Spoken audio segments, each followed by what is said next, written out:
The conference room was thick with tension. A dozen high-powered executives sat around a polished mahogany table, faces drawn in frustration.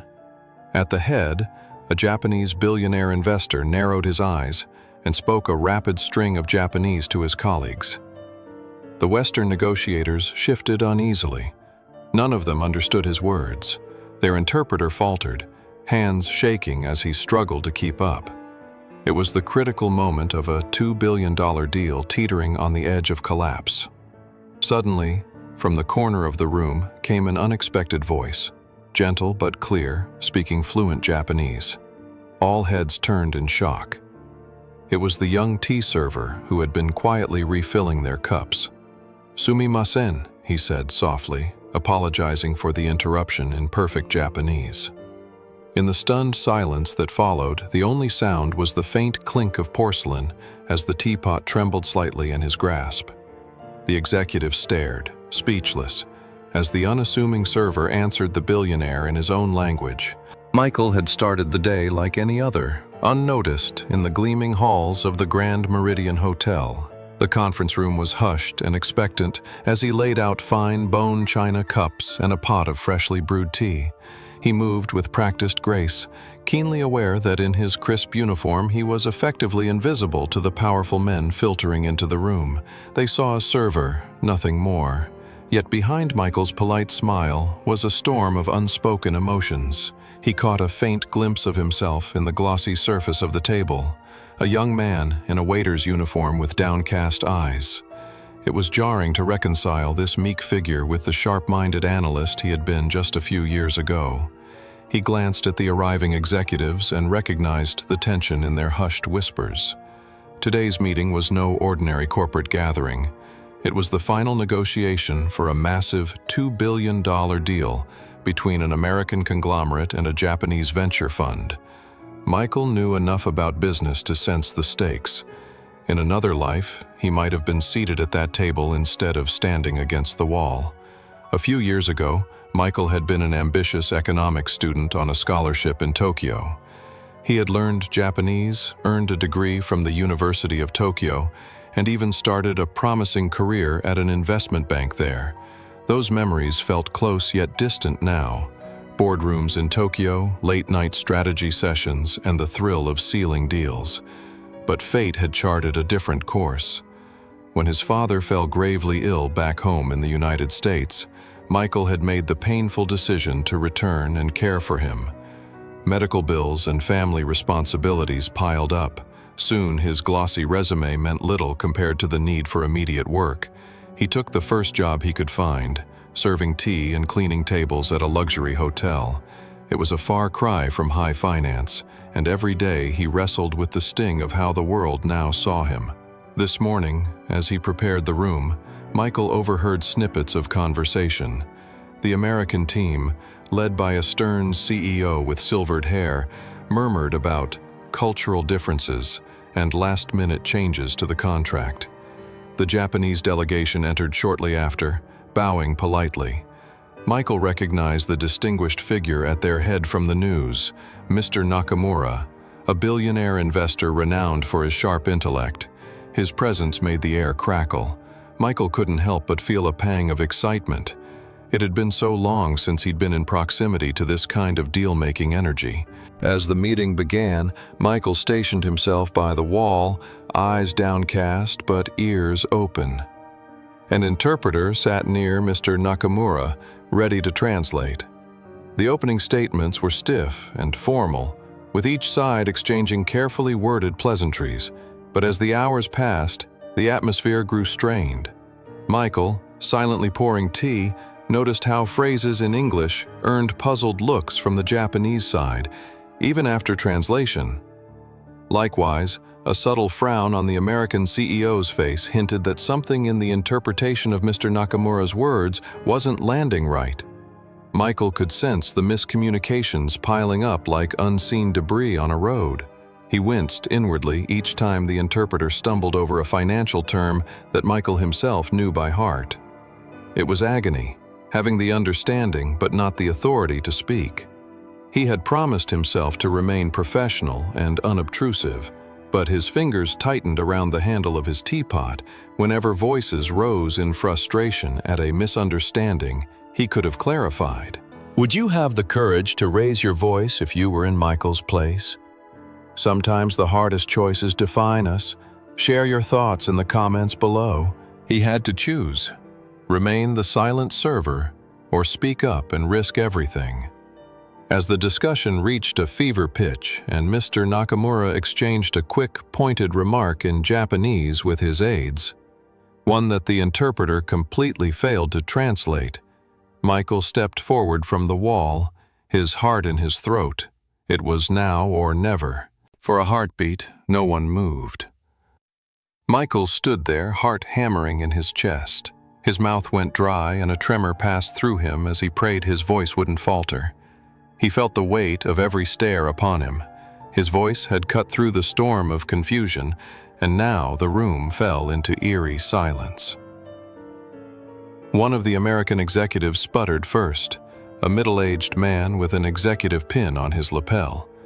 "What does that kid think he's doing?" he hissed under his breath to a colleague, his irritation poorly masked. The colleague just shook his head, equally perplexed. Mr. Nakamura, however, raised a hand subtly, silencing his aides who were as startled as everyone else. The billionaire's sharp eyes fixed on Michael. In that gaze was curiosity and perhaps a glimmer of respect. Michael swallowed hard but held his ground. In flawless Japanese, he began to speak, his tone humble yet earnest. "Moshiwake arimasen, Nakamura-sama," he said, using a respectful honorific. "I apologize for interrupting, but I believe there may be a misunderstanding in the contract terms." The Japanese words flowed from Michael's tongue with confidence. He carefully explained the crux of the issue, the clause on revenue sharing that had caused confusion. The way it had been translated into Japanese implied a guarantee that the investors found unreasonable, but Michael clarified that the original English intention was different. He recited the clause from memory, then rephrased it in Japanese, ensuring the nuance and respect were intact. As he spoke, his voice grew steadier. Here he was, after years of silence, using his knowledge in the most unlikely of moments. Mr. Nakamura's expression shifted from surprise to keen interest. He listened without interrupting, eyes narrowing thoughtfully at the details Michael illuminated. The other Japanese delegates nodded subtly as Michael hit each point spot on. The tension in the room began to ebb, replaced by a sense of revelation. Across the table, the Americans looked at each other in bewilderment. None had fully grasped what Michael said, but they could see its effect on their counterparts. The interpreter hurried to render Michael's Japanese into English. He's explaining that part about the revenue share. He says the way it was phrased gave the wrong impression in Japanese. The interpreter stammered softly to the Americans, still recovering from surprise.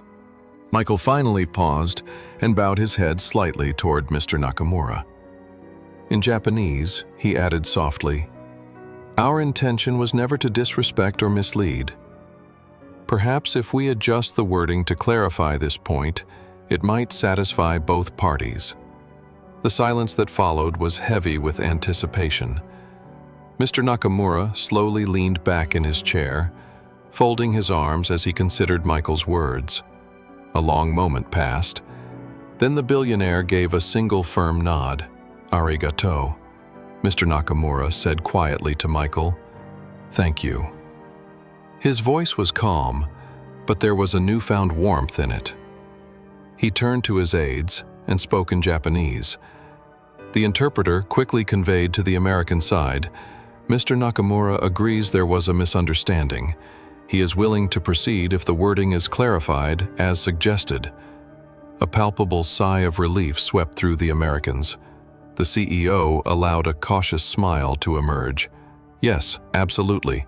We can amend that immediately," he said, motioning for his legal advisor to mark the change. The deal was back on track, just like that. But Mr. Nakamura wasn't finished. He turned again to Michael, addressing him in English this time. "You speak excellent Japanese," he said, "and you understand these financial details. Remarkable. Who are you?" All eyes shifted to Michael once more. Michael felt his face flush. I am just a server here, sir," he replied in English, hands clasped nervously in front of him. "But I studied finance and Japanese in Tokyo and worked there for a time. I only ever wanted to help." The American executives looked at each other in astonishment.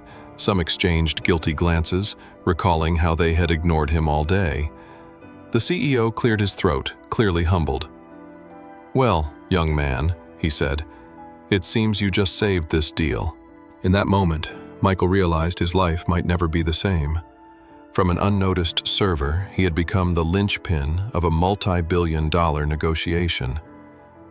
If this twist in Michael's story has inspired or surprised you, make sure to subscribe for more uplifting true stories. As the room buzzed back to life, people began to move again. The legal teams from both sides immediately started redrafting the clause with the new language Michael had suggested. Michael stood aside, his hands finally relaxing at his sides, barely registering that he was still holding the teapot. A wave of disbelief washed over him. Had he really done that? It felt like an out-of-body experience. Mr. Nakamura approached Michael with a cordial smile.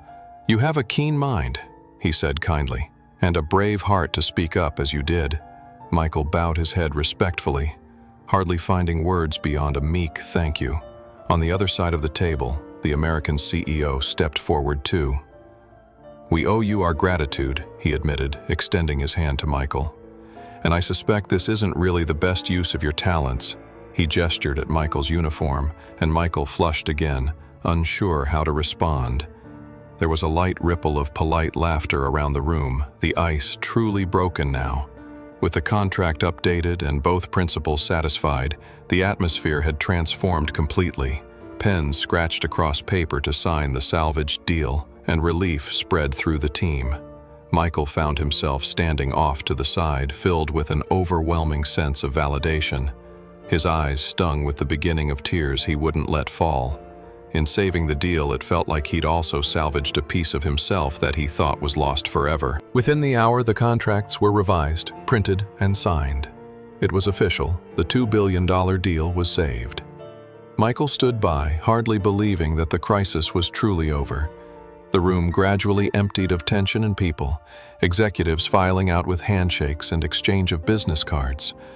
Before Mr. Nakamura departed, he approached Michael once more. The older man gave a gracious nod. "I have business all over the world," Mr. Nakamura said, "and I could use someone with your skills. If you ever seek a position, please consider working with my team." He handed Michael an elegant business card with both hands, a gesture of respect.